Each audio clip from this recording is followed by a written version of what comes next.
Good, good afternoon to our CLA family members, clients, community partners, and friends. Welcome back to our live stream. We sincerely hope that all of you are staying safe and healthy at this time. Today, we have a terrific lineup ready to engage with our audience by answering your questions live on ERC, PPP, and EIDL.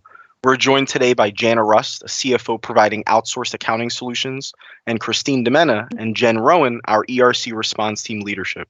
Welcome, Jen. Welcome, Christine, and welcome, Janna. Hi, Matthew. Yeah, I think I said the names backwards there. Before we dive in, we have some housekeeping to cover. We're having a live Q&A during our session today, but in order to participate, you must be registered and logged in using the link below me. The questions will appear for you in the audience to see and like and move up in priority so that we can address them. We have moderators standing by, ready to engage, as well as we have the team members here today to answer them live for you. So in addition to webinars, be on the lookout for articles and other white papers providing additional guidance. And as always, call your CLA relationship. We want to talk to you. Before we begin, please go ahead and smash our YouTube like button. We want to make sure that these resources are able to be shared and they can reach other subscribers. So while questions start to trickle in a little bit, Janna, can you give us a high-level overview of the Economic Injury Disaster Loan, also known as EIDL? Sure, Matthew. We've come a long way with the EIDL, from people calling it Economic Injury Disaster Loan to EIDL. It was an old program at the very beginning. Now it's become this COVID EIDL, and then it added targeted advances to the thing. Now there are lots of supporting frequently asked questions on the website. So I'd say the biggest resource, go to sba.gov, and you can find everything you wanted to know about EIDL, minus some interpretation probably for your individual situations. But a lot of that right now, they've increased the limit to 500,000. And starting on October the 8th, so you can apply for that through December 31, 2021, or until the funds run out. So another thing is they changed the eligibility requirements. So they made them mirror PPP a little bit, expanded upon the SBA size standards to allow for some various NAICS codes to participate if they exceeded some other size standards. So that's kind of the overview. Okay. Thank you so much. It sounds like the idle is no longer idle. So it's not as idle as it used to be. There. Exactly. All right, great. So funny, Matthew. All right, great. Well, let's bring in some questions. I see they're coming in hot and heavy. So maybe let's punt this one over to Christine DiMenna. Do you want to talk a little bit about the gross receipts and what's included for non-for-profits versus for-profits? Yeah, this is a hot topic, and it continues to be a hot topic because the gross receipts calculation is different for a nonprofit than a for-profit. And for a nonprofit, the IRS notice says that it follows 6033 of the code. And if you dig into that definition, you would look at page 1 of your 990 return. And on page 1, there's box G up in the top right-hand corner, and it says gross receipts. And that's the number that you would want to tie to on an annual basis when you're looking at your quarterly calculations. This is a little different than what you would think. And that number actually is everything on your revenue page of your 990, but then you would add back all of those reductions to your cost of line. So for example, instead of taking the net realized gain on investments, you're taking only the gross proceeds from sale of investments. So this can cause really large swings in your gross receipts quarter to quarter, depending on the turnover in your investment portfolio for certain nonprofits. So that's one of the main differences. On the for-profit side, you're taking the net realized gains or net gain on sale of assets in general, whereas on the nonprofit side, they're making you take the gross proceeds. So that's been a big difference and something of discussion. Thank you, Christine. Jen, this one's going to be directed to you. We know that the infrastructure package, there's some challenges going on. Can you talk about what may occur if it's signed and its effect on Q4 for ERC purposes? Yeah, absolutely. And we're seeing those questions come in through the chat, and it's I wish I could like shine up my crystal ball just a little bit better to say exactly what's going to happen and how it's going to work. Because as you know, in DC, like we can think we know something and then it just changes on a dime. But as of right now, what's still proposed is to eliminate the credit for Q4, even though, as you know, Matthew, the American Rescue Plan established it for Q3 and Q4 with the expanded and enhanced definition of an eligible employer, including those recovery startup businesses. So what the package now has in place is a proposal that would eliminate the Q4 credit for all businesses or for all employers other than these recovery startup employers. As of right now, that hasn't been signed, but it doesn't mean legislatively that it still can't happen. So that's something to keep in mind. If you're trying to do some planning around, can I reduce my withholding deposits or, not submit those in anticipation of claiming the credit? The answer is yes. However, if the credit's ultimately eliminated for Q4 retroactive to the beginning of Q4, you'd end up having a bigger payment due at the end of, when you file your Q4 941, and realize that could really bump up the payment amount for those people who chose to defer their withholdings in 2020, and where half of it's due at the end of 21 and the rest of it's due at the end of 22. If you're also reducing your withholding deposits for Q4, you might end up with a pretty significant check to write at the, when you file that Q4 941. So just something to keep in mind there, because we don't know kind of how it's all going to play out in Q4. So if you are reducing those withholding deposits in anticipation of claiming the credit, just understand if you're not a recovery startup business, there's a solid chance that the credit won't be around or available.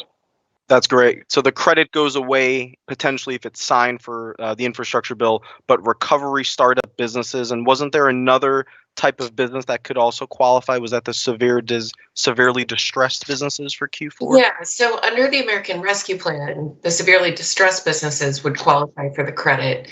And what that expanded definition allows for. So remember that large employers under the credit. Now, in 2021, a large employer is anybody who has over 500 full-time employees in 2019.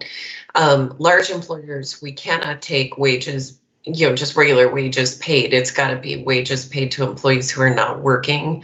A severely distressed business who has a greater than 90% decline in gross receipts compared to the same quarter in 2019, even if they are a large employer, then we can look at all of their wages. Now, what I've read in the proposals, and this sort of changes on a dime, but as of right now, the enhanced definition of an eligible employer that would stick around if Q4 is eliminated is limited to that recovery startup business. Those severely distressed employers would not be able to continue to claim the credit in Q4, just the recovery startups. Okay. Thank you so much. And this one's going to be both to either you or Christine. I know we've had a lot of questions on the timeline, but through experience and what we've done and worked with our clients, what are we seeing with regards to when those credits are coming through being filed on the 941X? So you're amending the return. What's the timeline that we're seeing? It's still been slow. I think we're starting to see some coming in. I'm not sure of the exact timeline, but it's certainly longer than if you had timely filed on your 941. Those we're seeing come back within about 8 weeks average.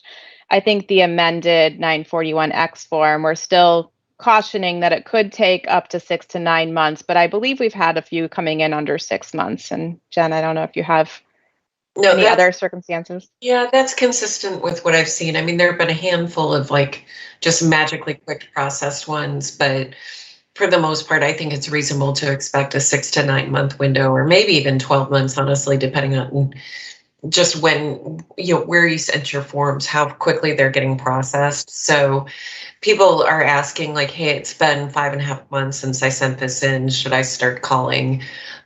I would argue that the IRS would probably prefer that you not call to check status. But I would say if it's been more than 6 months and you're curious, or hopefully you sent those forms in certified mail, right? So that you at least know that they received it. But if you didn't and you have concerns, I think it's I think it's okay to reach out. It's just odds are you may have trouble getting through to the IRS for those calls, and you might have to either do it really early in the day or really late in the day to see if your call can go through. Thank you. Thank you both. Let's stick to that 941X question a little bit.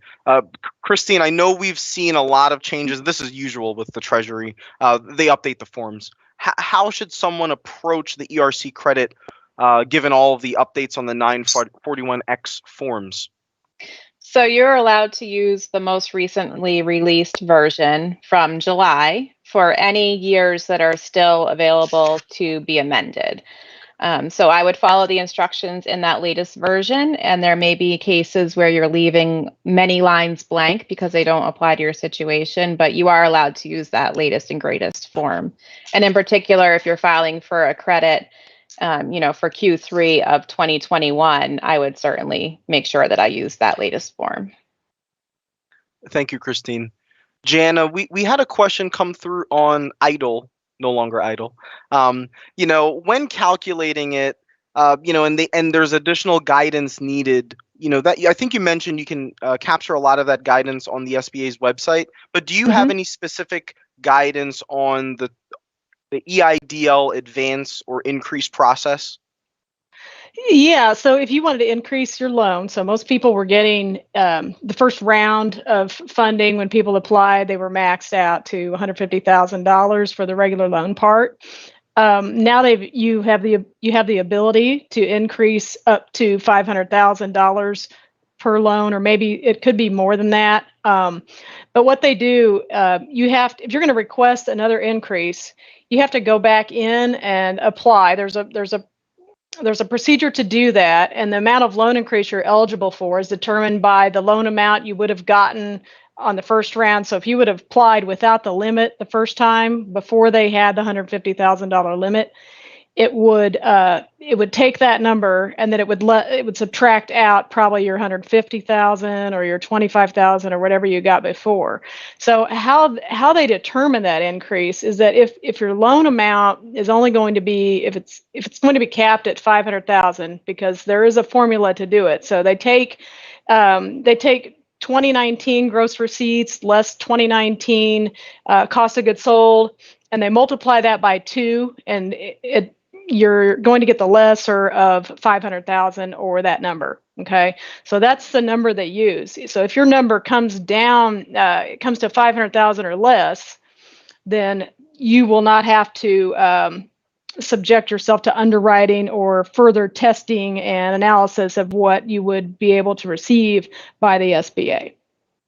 Thank you. And just a quick thing to mention, this is a live Q&A. And I know that a lot of these technical questions, if you have challenges or you're not sure based on some of the information we provided, reach out to us. That's what we're here for. So give us a holler. Right. This one's for either you, Jen, or Christine. For the gross receipts calculation for ERC, I know that PPP, the Shuttered Venue Operators Grant, the Restaurant Revitalization Fund, is not included in gross receipts if you receive them. But what about ERC? What if you file for the ERC credit and that is received in the period that you're qualifying for another ERC credit? Do we have any information on if that needs to be included in gross receipts? Yeah, we sure do. So fortunately, at the end of August, we had the Revenue Procedure 2021-23, and that identified what they call ERC coordinated grants. And it gave specific relief and said, look, any of these ERC coordinated grants, like you mentioned, Matthew, with PPP forgiveness, Shuttered Venue Restaurant Revitalization Fund, and then they went on to also say, and ERC payments, do not need to be included in gross receipts for purposes of determining whether you qualify for the credit, in that quarter. Now, you do still have to follow the gross receipts, like the tax reporting of them as gross receipts under 448 or 6033 of the code, depending on whether you're for-profit or tax exempt, but you don't have to include them when determining whether you qualify for the credit. So it's a great question. Now, the bad news about that RevProc is it was silent to provider relief funds. So we're still trying to work out, or we're hoping for some additional guidance from the IRS just to determine how do we treat those in keeping with the gross receipts test for eligibility for ERC. But otherwise, there is a safe harbor there for so long as you applied consistently. And I can't think of a situation where you wouldn't apply that across all programs and at all times for the gross receipts test. It's just for eligibility for ERC. And then just make sure you go ahead and include them in your gross receipts for other tax reporting purposes. Okay. Thank you. Thank you. Christine, this one's going to be for you. I know you've helped me with these questions in the past with some of our clients. Can you explain, well, let me read the question specifically. Is there a year-to-date cap for ERC for 2021? But can you also explain the caps for 2020 in comparison to the 2021 period? Absolutely. 2020 is a $5,000 cap per employee for the entire year for the credit. And you would need at least $10,000 of qualified wages to take that maximum $5,000. So that's regardless of whether you take it all in Q2 of 2020 or you have to amend all 3 quarters in 2020 to get that maximum credit. In 2021, it goes up to $7,000 per employee. And again, you would need $10,000 of wages to get that maximum, but you are able to take that for every single quarter. So through Q3, that could be $21,000 in total per employee per the year. And if that continues to be eligible for Q4, you're potentially looking at $28,000 per employee for 2021, as opposed to $5,000 per employee in 2020. Thank you, Christine. Janna, this question is going to be for you. And this, I think there was a little confusion there. I know the EIDL loan was initially up to $500,000, but it appears that upon a certain date, it now goes up to $2 million. Can you clarify that? Yeah, so it was originally at the 150. So that was at the very beginning, it was at 150. The 500,000 is kind of that automatic piece where you don't have to be underwritten and don't have to undergo further testing. So based on that formula that I mentioned earlier, if you got to 500,000 or less, that's the one part. So you could get up to $2 million. Okay. On an aggregate of, if you were an affiliated group, had a bunch of different companies you were sister companies with, you could go up to $10 million for your group. So I hope that clarifies it. Okay. Thank you. Thank you so much. And just a caution there, for our audience, the EIDL program, I know there are some tricky rules and guidelines where you have to stay within. I believe there's some distribution requirements there. Janna, do you have any insight on that, or am I speaking a little too far in advance here? No, that's fine. That's a question a lot of people ask, and so they've really refined or made it a little more simpler. I think when you look at the frequently asked questions they put out there on the website, to tell you it's a working capital loan. But they defined it to be, you could do payroll with it. You could pay off some federal loans if they were within the current payment structure. So the current portion that come available, you could do that, but you can't prepay overall federal funds, like longer term funds with it. You cannot use it for expanding your business. You cannot use it to buy another business, so buy or expand. And then I think what goes along with that, if you think of normal what working capital is, it is not distribution to owners. So you can't just take that money and funnel it straight out through the distribution process and cash out your owners so they can buy new cars or whatever that looks like. But you mentioned the complexities of the EIDL. It's not as complex as the ERC that these ladies are dealing with. So thankfully not. That's good. That's good. Well, thank you. Thank you for that insight. Christine or Jen, can you talk a little bit about the ERC specifically as it pertains to bonus payouts? Sure. I can cover that. So I think we ask it for bonuses, right? The first piece of that to unpack is, can you include bonuses as wages eligible for the ERC? And in 2020, you could not.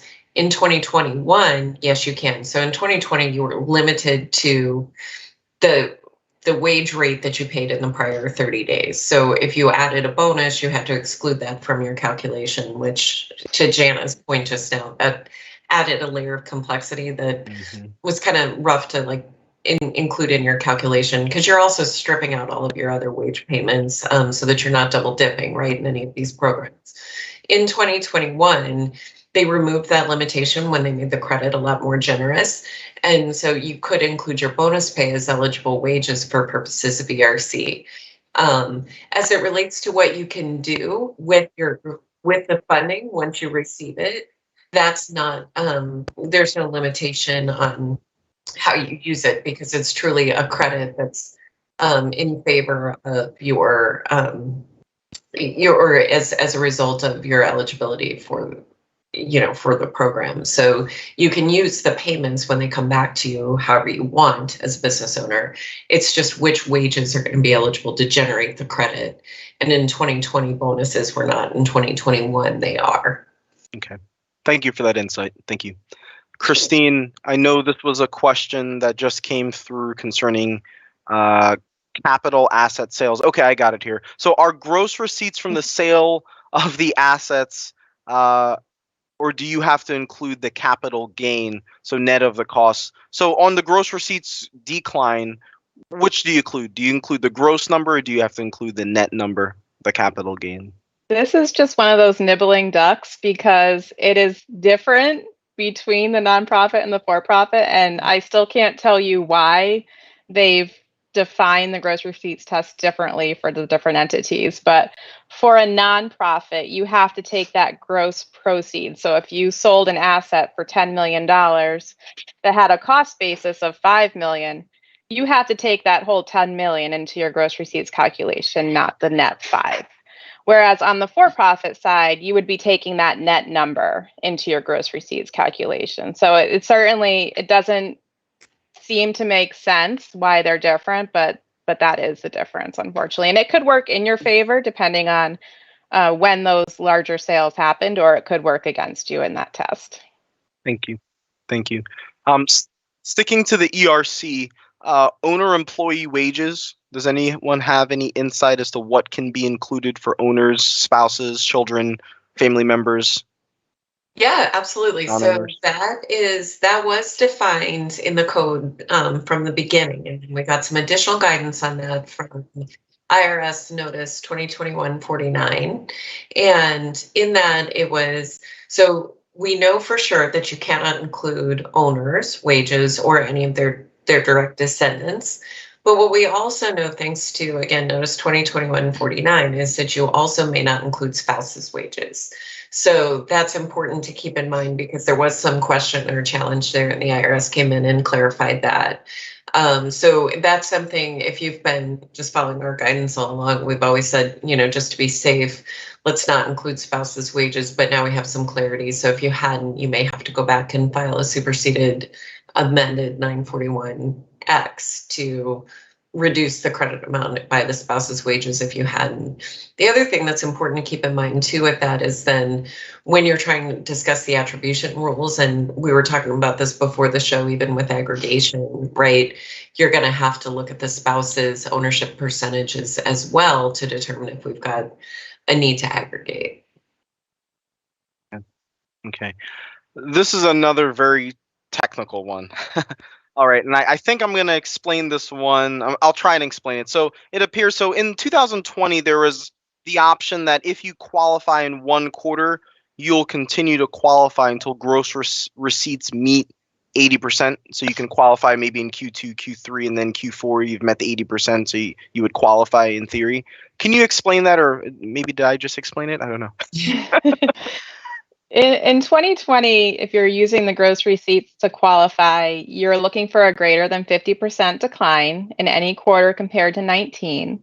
You then continue to qualify in 2020 until the quarter after you're back up to at least 80%. So if you had the greater than 50% in Q2, you get Q2. And then in Q3, if you were still not back up to that 80%, you get Q3. And you would get Q4, because even if you hit the 80% in Q4, it's until the quarter after you hit that threshold. So that's how you could get 3 quarters in 2020. In 2021, you're looking for the greater than 20% decline, and you could have this prior quarter alternative. So if you meet with the 20% decline in Q1, you can use that for Q2, even if Q2 has no decline at all. So it's a little different, but in both cases, you're really going to get at least 2 quarters when you first qualify. Okay. Thank you. And let's backtrack a little bit to the question on the infrastructure bill. Is there anything that we would advise at this point or, suggest at this point concerning preparing that if the infrastructure bill doesn't get passed and Q4 remains open for all organizations, is there any habits that we should implement today? I think I can start with one is if you know that you're meeting in Q4 and the ERC is still available, so either that infrastructure bill doesn't pass or it gets cut out of the bill, try to make sure you can timely file on your Q4 941, and that way you'll get that credit back much quicker. So you should hopefully know in advance and have at least a few weeks to try to get that calculation done. Okay. Yeah, and the other tip I would add to that too, and it might be better to let sleeping dogs lie with this, but I feel like it's a good planning opportunity if you have if we have the credit in Q4, and you should know this by the end of the year so you can plan for it. If you are an employer who does a year-end or a start of the year bonus, and you have employees who haven't reached that $10,000 wages, qualified wages or health insurance benefits, you could actually bonus out your employee in Q4, like December 31st, instead of doing it, say, January 1, because anything that happens, any payments that are made in Q4 are going to be eligible for the credit. So you might be able to kick yourself up over, to that $10,000 threshold, get the $7,000 in credit for the employee. Because one thing, again, I'm going to kick myself later for saying this, but we are certain you won't have the credit available to you in 2022. At this point, there's nothing that's been proposed or out there, at least for this. So you might as well, if your employees are in a situation where they have it maxed out on the credit, whether it's because you have coordination with other programs or what have you, and you do tend to bonus out your employees at either the end of the year or the beginning of the year, make sure you get it into that December 31st, before December 31st, and that way you could capitalize on the credit, at least to the best of your ability. So that's one thing I would do if we have the credit in Q4. Okay. Thank you so much. I think I'm not seeing many questions coming in here. Maybe I could throw in a little bit of information on PPP. So right now, I think a lot of us are seeing that PPP, if you filed for 2020 forgiveness, you're either achieving it or, you've got challenges, but you've either started the process there. If you haven't filed for 2021 for either first or second draw, maybe you qualified and you're now going through the motions. Remember, you do have a 16-month window, so you've got 8 to 24 weeks to spend that PPP loan, and then you've got a 10-month deferral period where you won't have to make any principal or interest payments upon the end of that 8 to 24 week. So just keep that in mind. You've got a lot of time to identify both the PPP period, the amount that you qualify for, and the potential credit on ERC, and maximize all of those opportunities. One thing to note is that under the infrastructure bill with PPP, it does rescind PPP in 2020 or this year, so it's going to terminate the program. We are starting to see that there are a lot of challenges by the SBA or lenders on eligibility and fraud, and we're seeing a lot in the news. I think Joel Olstein, that organization gave back some money, so they felt that they did not need it, so they returned it. So I guess the challenge here is that if the infrastructure bill does not get passed, that money, we don't know what's going to happen. Could that money be reappropriated into PPP? We do not know, but it's definitely something to take your time, wait and digest and see what happens with this infrastructure package, because it does appear to impact a lot of things. All right. And Matthew, I would just add, I've had many clients contacting me that banks are really pushing them to get the PPP2 applications in ASAP. And I understand that because the bank is carrying that as a loan until the applications are through and processed. But as Matthew said, you do have up to 10 months from the end of your covered period. And if you are planning to take ERC, or you think you may be eligible for ERC, don't rush into that PPP2 application until you're sure. But the banks are definitely pushing for that. That's a great point. Remember, you signed a you sign an agreement with the lender, so the terms are stipulated in that agreement. If they're pushing back, show them the info, show them that agreement, and make sure that they're on board. I think, do we still have time for a couple questions here? I think so. Okay. Do we want to talk a little bit about the full or partial shutdown for businesses where, well, let's start with the full or partial shutdown, just maybe a high level.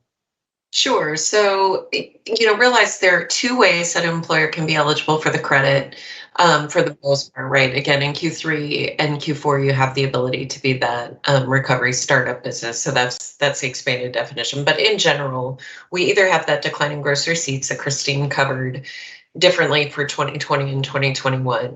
But you also can qualify if you have a full or partial suspension due to a government order. People had a lot of questions about, well, what is a partial suspension? And that was being pretty loosely defined. So the IRS came out with that notice 2120 in March of this year to say, look, let's give an objective test that at least outlines what qualifies as a partial suspension. And what they said was, look, if 10% of your revenue or operations was impacted by the shutdown order, then you would qualify for the credit. So a lot of folks were like, well, what does that mean?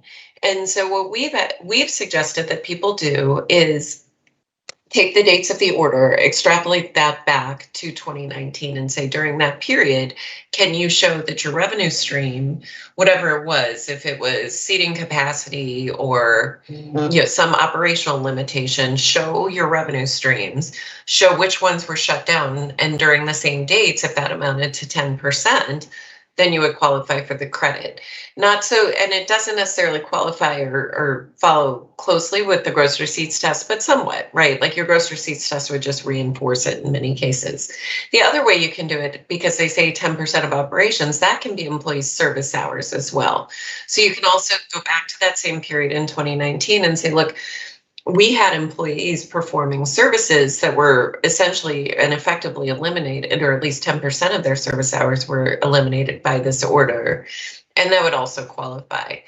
I would keep those spreadsheets, whatever you have to document or support that 10% of either your revenue stream or your employee hours compared to that same time period in 2019 were impacted, as well as the narrative and the order in your support file for claiming the credit under a partial shutdown, because it is a little bit dicey, but I think that'll get you there. And of course, I mean, in any of these things, we're pretty much aiming for substantial authority, but understand that's going to be an easier one for the IRS to challenge, and probably really important to keep that documentation in place, because again, under the American Rescue Plan, the IRS does have 5 years to come back and take a look at this.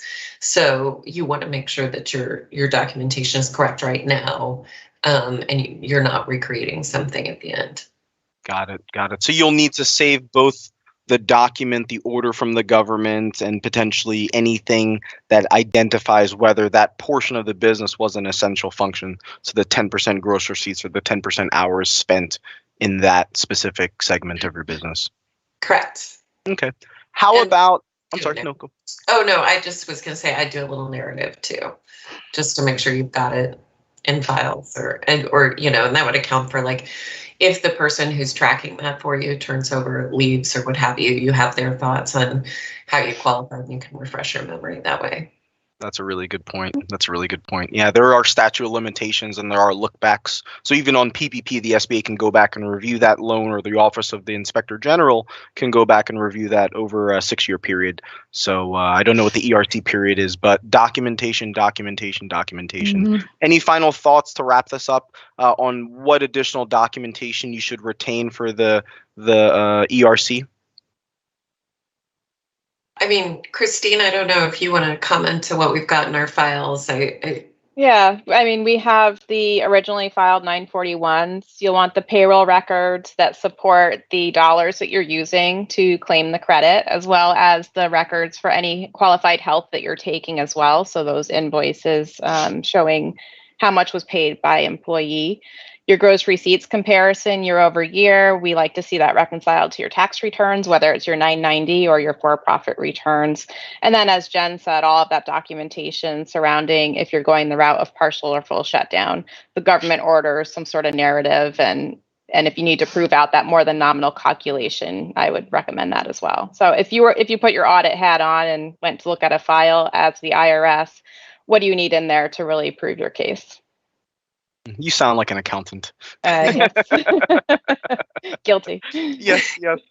Janna, just quick thing. I do you have a couple final thoughts on EIDL, on idle, non-idle? Yeah, the non-idle, sure. And the not as complicated first, second, third quarter. We don't talk about all that with idle. So anyway, somebody had a question about can you really prepay any debt that is non-federal debt? And the answer is yes. So you can read it directly from the FAQs, and it says that you can prepay any debt but federal, incurred at any time. So you can do that. Yes, that's true. Somebody else asked a question whether or not you could. What do they need to know if they hadn't applied yet? And I think what I would do if you haven't applied yet is really go to SBA.gov. Look at the frequently asked questions and drill down into what they ask for collateral. There are collateral requirements, personal guarantees, typical with any loan that you might get from a bank. And really think about what you can do with respect to those distributions. The last thing, with respect to the distributions, people talk about how am I going to pay my taxes because of S corps. That's how we pay our taxes. We get distributions and we pay them. I talked with somebody as a long drawn out, way back in the very beginning conversation with the SBA, and they said that basically they did not want to. They didn't want to indemnify people so they could keep their business going the way that it always had gone. I think you're going to have to be careful when you start giving money out to yourselves if you own a business and get a loan, but you can always check with your loan officer to get an exception. That's it. Thank you. And remember, everyone on the live stream today, these are very technical, very nuanced, and very particular to your circumstances. Please reach out to CLA if you're working with an accountant and maybe they don't have the resources or the understanding behind some of these programs. We're glad to work with them too. So, continue to reach out to us. Check our website, check our articles. We've got a lot of white papers and guidance and support out there to help you. Please stick around for other live streams, or check our website for other live streams, I should say. Register. We want to engage with you. We want to know you. We want to help you. The next live stream will be on October 28th. In addition to our cybersecurity webinars this month through November, we are hosting a Future of Work webinar on November 2nd, and we also have our annual year-end planning webinar on November 17th. That is part of our financial health webinar series. Please register in advance. Until then, stay safe, stay healthy. We're excited. Take it easy.